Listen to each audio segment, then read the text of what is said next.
Ka sorkar jilla kalashim ya karai ban ai ka jingtyrkhong ya ki artili ki autonomous district council Hagaru Hills bat Giant Hills ki badan hapdeng ka jingtyrkhong pisa kabalam ru sya ka jingbamla ban siu thikna ya ki tulop jang ki nongtrei nadu kini ki khendat snam ki baladam habakran syakilat pathai kubor haka arpu tarik rempang usimbut menteri rangba ka jilla ubakmi ikatanat district council affairs DCA ubak prestun tensong ulaong baka sorkar kalong lakloi ban a jingtyrkhong ya ka GHADC bat JHADC na kanika jingtyrkhong pisa kumba kalong menta kini ki artili ki ADC kim shimlala ban siu thikna ya ki tulop sya ki nongtrei jongki na kalyang ka GHADC kam shimlala ban siu ya ki tulop jongki nongtrei menta la lais nam kanthi ngila bishar banya na kalyang ka sorkar halor kanika jing ngaladap ru banyakran bat UCM bat na kalyang UCM ru unsakran ya kanika man bat bansa shimru ya karai ha kanika dorbar mang tingka ka ba menta ong ubat tensong la kini ki artili ki ADC ki yo ne am ki baha ki bayade ki khajna na ki marpo khando usimbut menteri rangba ulaong kini ki de ki kam ki badang ya shakman bat kam long ka badan kam baman ka kutsnam mang tingka phenhap ban siu pen khut ki baro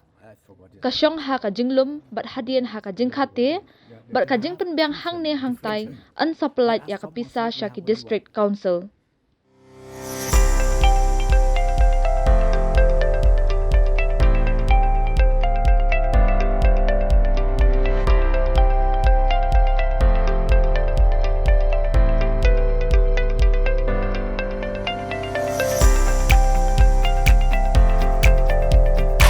Citizen first is our motto.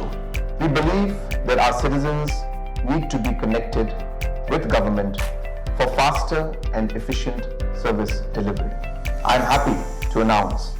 that we are coming up with a dedicated CM helpline call center.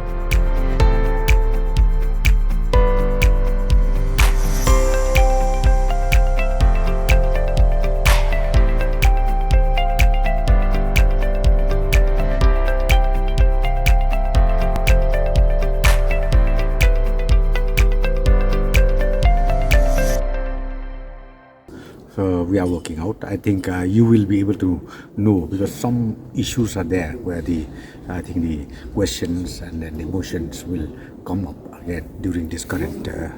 session. So CM will say something about it, and we are working out not only for the